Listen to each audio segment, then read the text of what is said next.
원어당 이농 큰 스님.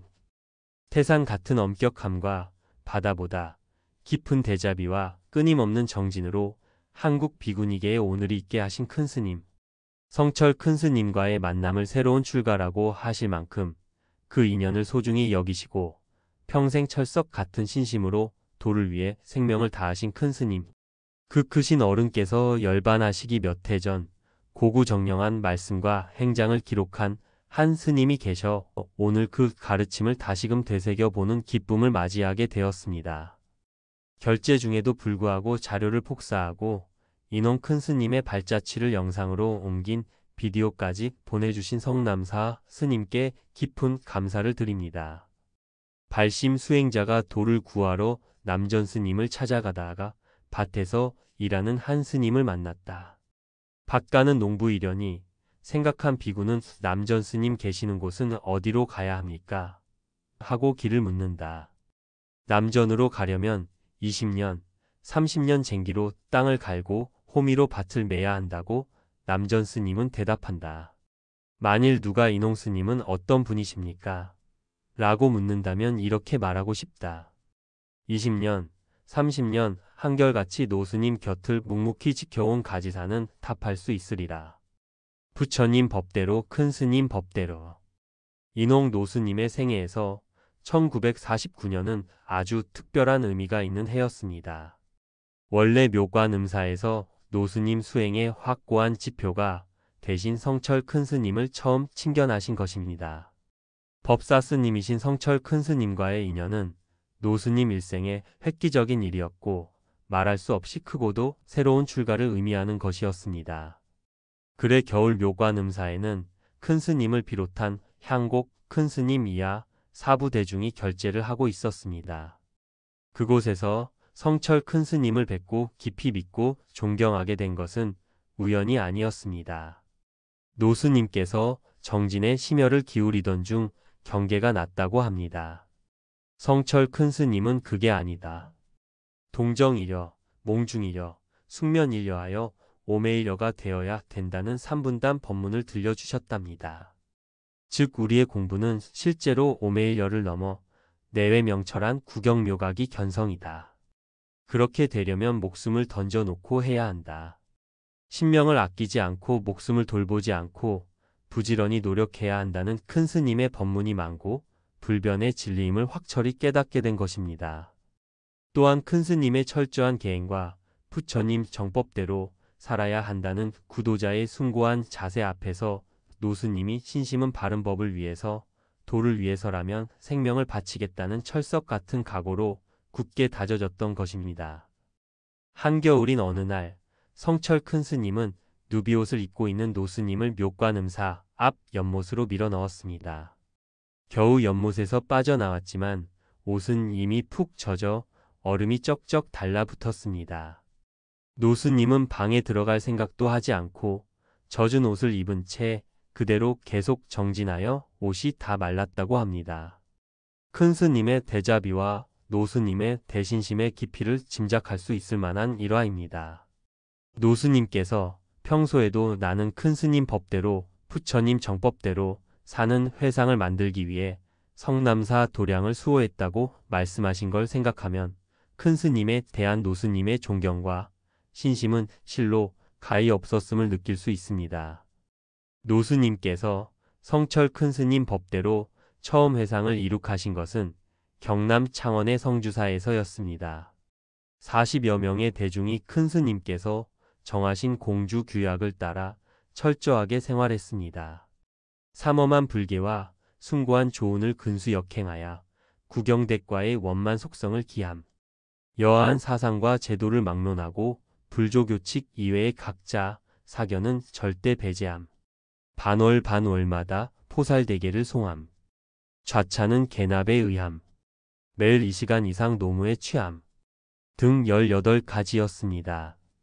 그리고 화두를 받기 위해서는 3,000배가 아닌 3만0배를 했고 불공도 안 하고 신도 단련도 일체 안 하고 오로지 정진만 했습니다. 성주사 대중은 해제 때면 안정사 토골에 계시는 성철 큰 스님께 인사를 갔습니다. 큰 스님은 다짜고짜 공부한 것 내놔라. 공부한 것 내놔라, 공부한 것 내놔라 하고 3번 말해서 아무도 내놓지 못하면 그 자리에서 주장자로 두들겨 패고 돌도 던지며 대중을 내쫓으셨습니다. 그 어느 누구도 따를 수 없는 대자비의 큰 스님 앞에 노스님과 대중은 더욱 노력하지 못한 후회와 자책의 얼굴을 들지 못했고 다시금 마음을 다져 더 열심히 정진할 것을 결심했습니다. 며칠 전 노스님께서는 당시를 회고하시며 큰 스님께서 실상은 무구상청정하야 휘천노유를 사여 부로되 극죄 악인은 극존경하고 심원해자는 심해호하라는 개송을 써주시며 화합하라는 말씀을 하셨는데 그때 분위기가 너무나 엄숙해서 가슴이 서르르했다고 말씀하셨습니다. 수십 년이 지난 지금 이것만 그 말씀을 전해 듣는 사람에게도 그때의 엄숙함이 이어져 노스님 말씀처럼 가슴에 서르르함이 전해져 오는 듯합니다. 아마도 그 시절은 노스님에게 무엇에도 견줄 수 없는 소중한 시절이었던 것 같습니다. 그렇게 가행정진하며 부처님 법대로 큰 스님 법대로의 회상을 설립하겠다는 노스님의 원력이 아름답게 꼽힌 것은 1957년 이후 이곳 성남사에서였습니다. 성남사 대중도 성주사 대중과 매한가지로 큰 스님을 친견하러 갔습니다. 그러나 큰 스님을 친견하기란 하늘의 별 따기만큼 어려웠습니다. 매번 시자를 통한 문전박대가 일쑤였고 거의 뵙지도 못하고 대문 밖에서 인사만 드리고 돌아오곤 했습니다. 그렇게 매번 쫓겨나면서도 노스님은 해제 때면 성남사 대중과 함께 도시락도 싸고 떡도 싸서 걸망에 지고 운문제를 넘었습니다. 몇 시간씩 걸어 대천에서 차를 타고 팔공산 성전암으로 갔습니다. 이번에는 뵐 수 있을 때까지 며칠이라도 있자고 각오를 다지며 철통같이 둘러쳐진 철조망을 이리저리 틈을 내어 한 사람은 위에서 잡고 또 한 사람은 아래서 철망을 누르고 해서 장삼을 입은 대중이 하나씩 기어 들어갔습니다.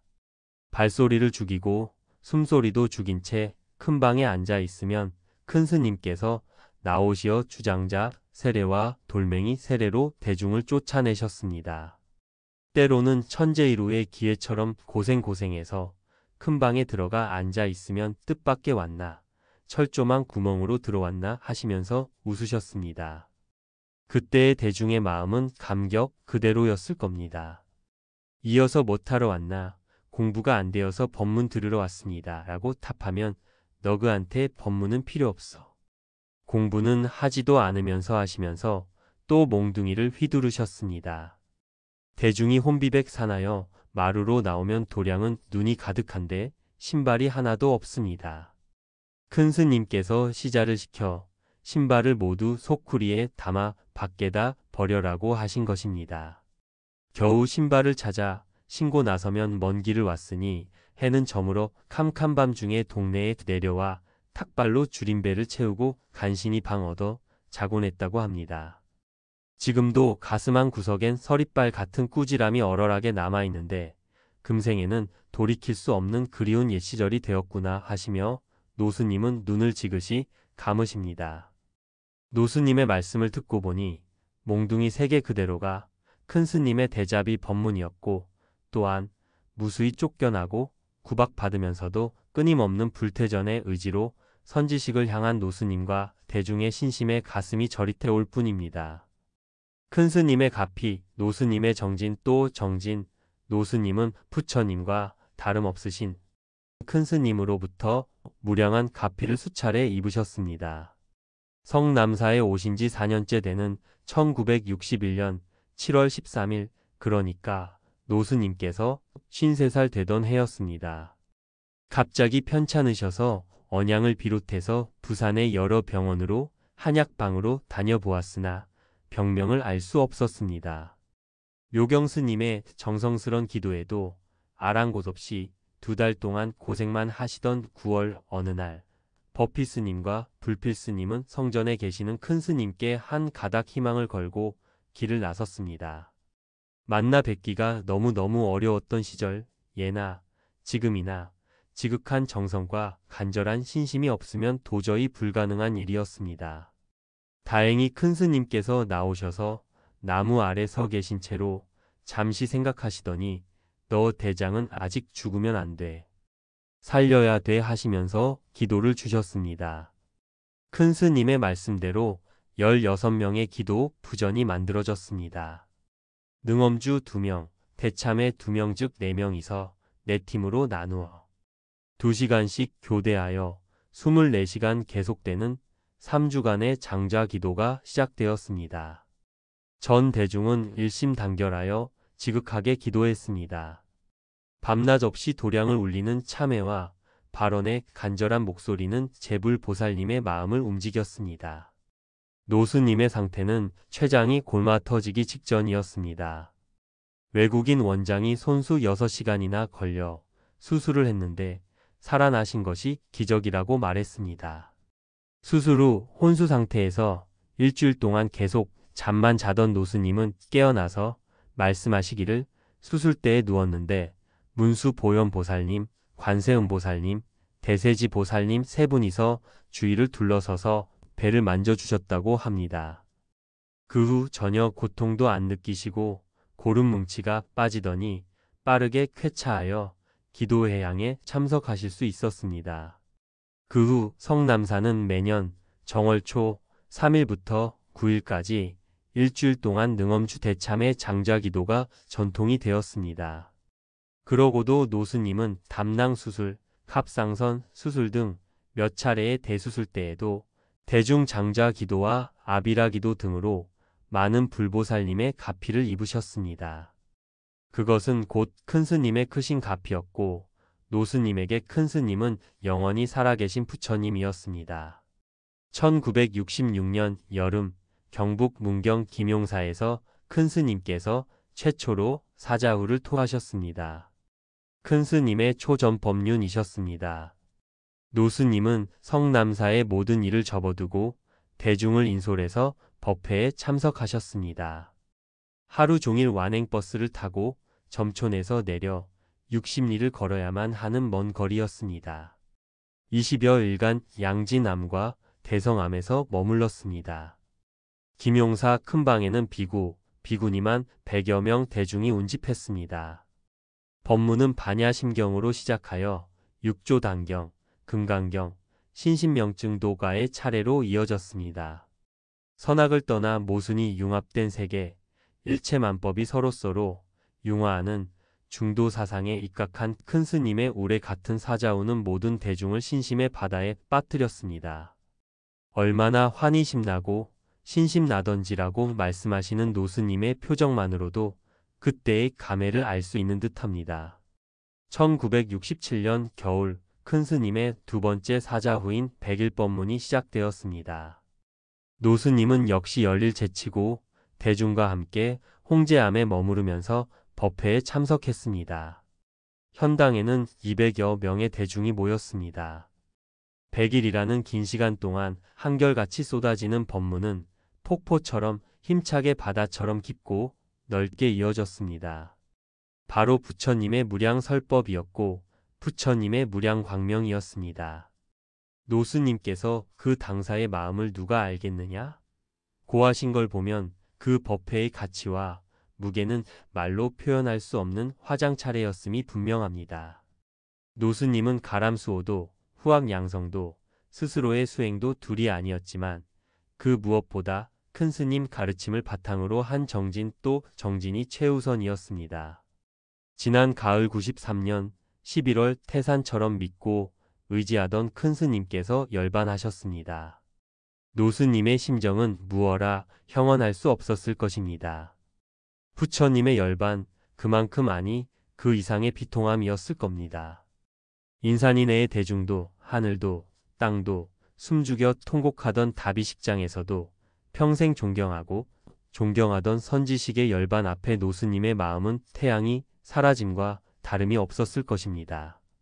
이제 노스님의 서재엔 사바세계를 떠나시기 얼마 전 완간한 설림고 경총서 37권과 큰 스님 법어집 11권이 열반의 메아리처럼 꽂혀 있습니다. 노수님을 비롯한 우리 모두에게 주고 가신 고귀한 선물임에 틀림없습니다. 다음 생에도 기필코 큰 스님 회상에서 수행하시겠다는 원력을 굳게 다지시는 노수님의 표정을 보면 반드시 그렇게 되리라는 것이 진리처럼 느껴집니다. 저 소금산이 당신 것이야. 노수님이 성남사에 오시기 전 꿈을 꾸셨다고 합니다. 누군가 큰 트럭에 소금을 가득 싣고 와 스님에게 주었습니다. 이렇게 많은 소금을 다 나를 주느냐고 하니까 뒤에 보이는 큰 산 전체를 가리키며 저 산이 전부 소금산인데 당신 것이다 라는 꿈이었습니다. 노수님께서 꿈에 본 그 산이 바로 성남사를 품고 있는 가지산입니다. 노수님이 성남사 오셔서 주지를 맡고 사임하기까지 20여 년, 그 20여 년간 참 많은 불사를 하셨습니다. 대웅전, 극락전, 사리탑, 정수원, 누각, 강선당, 언양포교당, 동이남 및 요사 구동을 신축했습니다. 그러나 화주책을 들고 집집마다 다니신 적도 없고 상자들을 화주하러 내보낸 적도 없습니다. 가지산 크기만한 노수님의 대복력에 비해 오히려 성남사 터가 좁았을 뿐입니다. 아마 도량이 넓었으면 훨씬 많은 건물을 지었을 겁니다. 노수님은 집 불사 못지않게 정진과 후학 양성에도 끊임없는 노력을 기울였습니다. 69년 심섬당에서 큰 스님 지시대로 근래에는 처음으로 3년 결사가 시작되었습니다. 매일 새벽 예불, 대참의 300배를 비롯해서 절속, 금욕, 천대, 하심, 정진, 고행, 예참, 이타의 수도 8개와 잠 많이 자지 말 것, 책 보지 말 것, 간식 먹지 말 것, 돌아다니지 말 것 등의 큰 스님 수자 5개가 결사의 지침이 되었습니다. 해춘 노스님, 해관 노스님, 버피 스님, 법용 스님, 불필 스님, 해주 스님 등 9분의 대중은 1972년 가을 무사히 회양을 했습니다. 그 결사 동안 총무 스님, 재무 스님, 교무 스님, 원주 스님도 3년간 소임 결사를 했습니다. 그 시절은 두문불출하고 열심히 정진하는 스님들이 계시는 살아있는 도량으로서 노스님 회상의 가장 황금기였다고 할 수 있습니다. 그 이후에도 정수원에서의 세 차례의 3년 결사 및 매년 동안거, 하안거도 큰 스님 가르침대로 행해졌습니다. 일상의 예식에도 능엄주, 108대참회, 보름 금음마다의 포살, 법공양, 전경, 정초기도, 아비라기도, 삼천배 백일기도 등 모두 큰 스님 가르침대로 이행했습니다. 특히 포살은 전국 사찰 중 유일하게 해제돼도 반월마다 빠짐없이 낭송했습니다. 침계루, 심검당, 정수원도 큰 스님께서 이름을 지어주셨으며 학인 입선은 영가대사의 증도가와 승찬대사의 신신명을 독송했습니다. 행자가 삭발할 때, 불명 탈 때, 개받을 때, 화두 탈 때 반드시 전날 저녁 밤새워 3000배를 했습니다. 그러므로 성남사는 큰 스님 말씀이 곧 법이었고 그에 대한 절대적인 실천은 큰 스님을 향한 노수님의 지극한 신심이었습니다. 그동안 돈오돈수와 돈오점수에 대한 논란이 불교계에 적지 않게 파문이 일었으나 노수님 및 그 제자들은 한결같이 침묵했습니다. 왜냐하면 논란의 여지 없이 오직 돈오돈수일 뿐이기 때문입니다. 문제라는 것은 언제나 문제가 되는 사람에게만 해당되는 것입니다. 이러한 정신으로 성남사 도량에서 수행한 상자와 손상자가 250여 명에 이르고 심검당 및 정수원을 거쳐간 운수납자는 1500여 명에 이릅니다. 도의국사 계산 1의 비구니로서는 가장 큰 중창 불사였으며 가장 많은 후학 양성이었는지도 모릅니다. 노수님께서는 젊은 시절 법답게 수행하는 비구니 도량이 없음을 통탄하시고 크나큰 원력을 세워 이곳 성남사에서 이루셨고 이젠 누구나 인정하는 최고의 모범 도량이 되었습니다. 대중스님이 부처님이고 소임이 기도다. 노수님은 매초, 매분, 매시, 매일 서리빨 같은 기상으로 후학들을 냉엄하게 질책하시고 또한 가지산 자락처럼 넉넉하게 이끌어 주셨습니다. 매일 아침 공양 후 공사석에서는 노스님의 법문이 있었습니다. 깨끗한 그릇에 물을 담으면 깨끗한 물이 되고 더러운 그릇에 물을 담으면 더러운 물이 되듯이 수행자는 계행이 근본이 되어야 한다. 또한 인욕해야 하고 하심해야 한다. 청빈하고 검소해야 한다. 수도원은 용광로와 같고 대장간과 같아서 누구든 수행자로서 새롭게 태어난다는 기치 아래 일일부작 일일불식의 백장청규를 몸소 실천하셨습니다. 대웅전, 극락전 등 많은 불사를 할 때 쓰여진 나무를 산에서 끌어내리는 것도 낫으로 껍질을 벗기는 것도 비구니 스님들이 했습니다. 그 외에도 일렬로 서서 수십만 장 되는 기와 옮기기, 매일 나무 한 짐씩 하기, 모심기, 반매기, 곡식 거두기 등 모두 스님들 몫이었습니다. 생각해보면 장부들이 해야 할 일이었지만 아마도 노스님은 우리 비구니들을 장부처럼 키우고 싶은 원력이 가득하셨던 것 같습니다. 하루는 쳐다보기만 해도 위험해 보이는 대웅전 지붕 위에서 대중이 기와를 옮기고 있을 때였습니다. 경상남도 교육감이 보고 놀라움을 나타내자 노스님은 기와집에 사는 사람은 기와를 만질 줄 알아야 한다는 말로 안심을 시켰습니다. 그 이야기를 들은 교육감은 일성 교사들에게 얘기하여 좋은 귀감이 되기도 했습니다. 대중스님들이 부처님이다, 소임이 기도다라고 늘 말씀하시면서 성실하지 못하거나 게으름을 피우면 절대 용납하지 않으셨고 상사는 들숨, 날숨에 있다 하시면서 헛되어 시간 낭비하는 것을 결코 방관하지 않으셨습니다. 1년 365일 새벽마다 노스님은 하루도 빠짐없이 발소리도 내지 않고 강선당을 방문하여 졸거나 게으름을 보이는 학인에게는 불호령을 내리셨습니다. 새벽 3시 예불을 시작으로 어두워질 때까지 울력의 연속이었지만 젊은 스님들은 노스님의 끊임없는 가르침에 힘입어 잠시도 방일하지 않고 노력했습니다. 주머니에는 그날 강사 스님께 배워서 익혀야 할 경 구절이 항시 들어있어 채공간에서 지붕 위에서 나무하면서 어디에서 무엇하든 쉬지 않고 공부했습니다. 큰 스님께서 일본의 도인 스님이신 도원선사의 정법 안장을 보라고 해서 일어 공부도 해야 했는데 늦어도 1년 내에 마칠 수 있었습니다. 마치 시간과 장소가 공부하게 하는 것이 아니라는 것을 모두가 증명하려 하는 것 같았습니다. 새벽이나 밤에는 대웅전 문을 잠그지 않을 정도로 부처님께 참회와 발언의 기도를 했습니다. 큰 스님께서 정체 주신 일과 절 600배, 1000배를 어김없이 했고 3000배 백일기도, 능엄주, 독송, 아비라기도 등 밤낮 없이 법당을 비우지 않았습니다. 수행자에게 참회와 발언은 수레의 2바퀴와 같다는 말은 진리입니다. 겨울 한가한 때면 일주일간 학인 단체로 아비라 기도를 합니다. 저녁에 그날의 기도가 끝나는 시간에는 보현행 원품 서문을 큰 소리로 합장합니다. 우리는 오직 일체 중생을 위하여서만 산다. 영원에서 영원히 다하도록 법성이 무진함으로 법계가 무한하며 광덕 스님의 원력으로 이에 널리 개방되었다까지 읽습니다. 노스님은 학인들에게 부처님은 왕궁부기를 버리고 도 닦으러 사람이다. 우리는 부처님 제자다. 참선해서 부처 되려고 온 사람이다. 사람 몸 받기 어렵고 더욱이 불법 만나기 어려우니 열심히 공부해야 한다라고 누누이 말씀하십니다.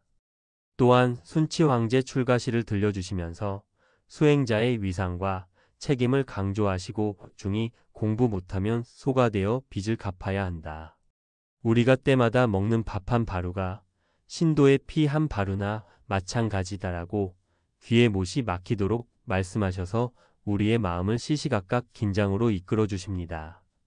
또한 절일 할 때는 등잔을 켜고 개인일 할 때는 개인등을 켜신 옛 선사 스님들의 말씀을 자주 하시어 사중에 대한 개념을 바르게 심었고 소가 물을 마시면 우유가 되고 뱀이 물을 마시면 독이 된다는 말씀도 수없이 하시어 각자가 스스로 자신을 키우는 좌우명으로 개개인의 가슴 속에 깊이 새겨지게 하십니다. 이처럼 철저한 노스님의 생활은 신도들에게도 예외가 아닙니다. 성남사 오는 신도에게는 하룻밤 편히 자고 가는 것이 용납되지 않습니다. 밤새워 기도하고 정진해야 한다고 호령하셨기 때문에 성남사를 찾는 신도들의 머릿속엔 쉰다는 단어 자체가 없을 정도입니다. 노스님은 학인에게나 신도에게나 한결같이 절집은 한가하게 쉬러 오는 곳이 아니라 신명을 다 바쳐도 닦으러 오는 곳이라는 것을 일깨워 주셨습니다. 87세 되시는 94년 단오날 노스님 출가 이후 상자 스님들이 처음으로 다 모였습니다. 수행자가 생일 챙기는 것을 피상처럼 나무라시어 여태껏 한 번도 생신을 챙겨드리지 못했는데 이번만큼은 예외였습니다.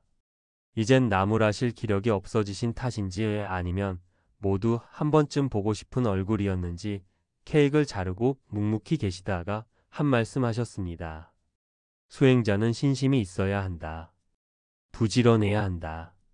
인내해야 한다. 노력해야 한다. 일체 중생의 사표가 되어야 한다.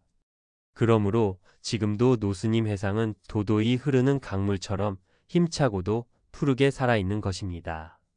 일체 중생을 부처님처럼 생각하시니 푸른 하늘에 간간히 굵은 빗방울이 흩어지던 1976년 7월 참으로 긴 시간 동안 처음부터 끝까지 최선을 다하신 성남사 주지직을 뒤로하고 새로운 운수납자가 되어 칠순의 반이 넘도록 지리산, 칠불암, 현풍 도성암, 지리산 상무주암, 대원사 등에서 하한거를 지내셨습니다.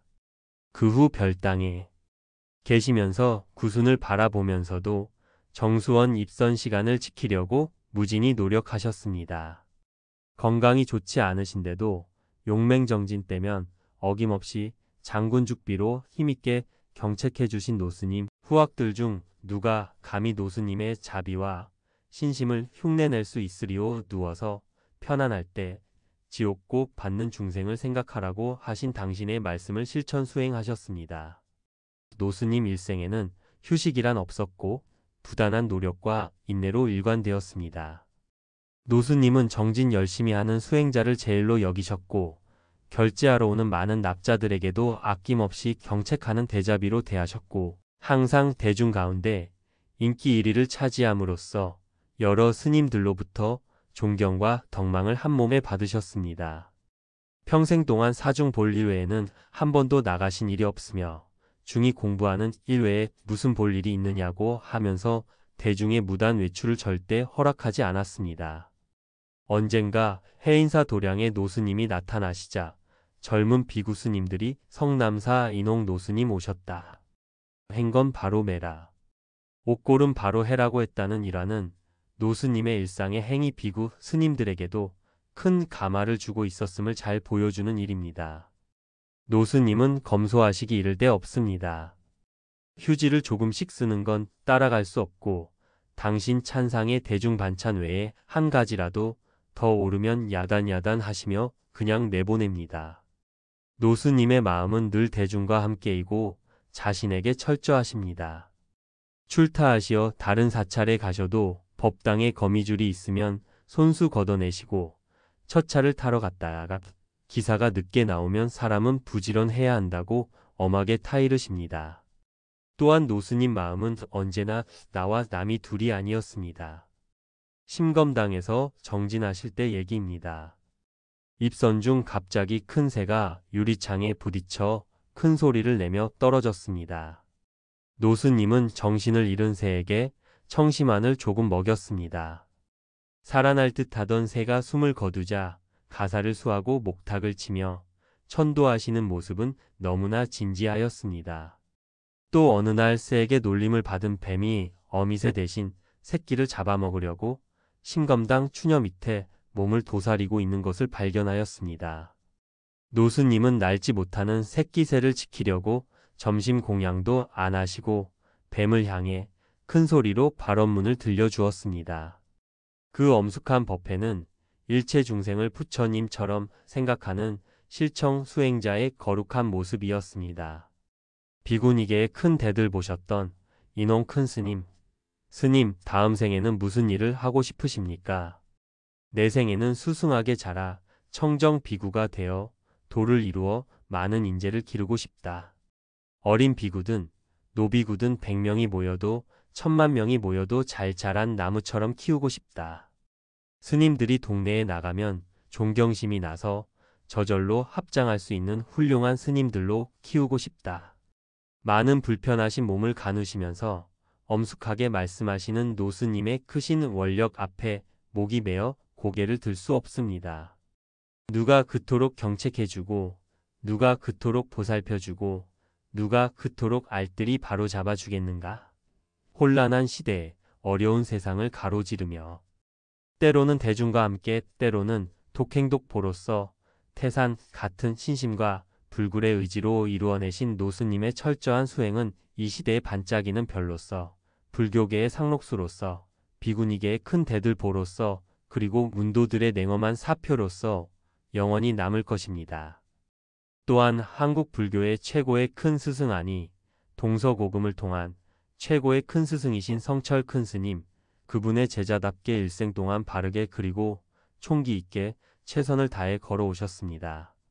법당 하나 가득, 허공 하나 가득 메우던 노스님의 축원소리, 도량 구석구석 쉼없이 큰 소리로 질책하시던 노스님의 모습, 잘못을 꾸짖던 몽둥이 세례, 정진중 내려치시던 장군죽비의 경책, 새벽 예불 불참때의 물 양동이 세례도 이젠 옛날의 추억이 되었습니다. 노스님 방에는 큰 스님 사진과 큰 스님의 친필인 12명 액자가 걸려 있습니다. 항상 노스님을 지켜주실 겁니다. 노스님, 노스님의 원력대로 이루어지소서. 노스님의 크신 수행의 면면을 문장이 서툴고 정진이 성근 탓으로 잘 그리지 못했음을 삼가 사과드립니다. 불기 2538년 9월 5일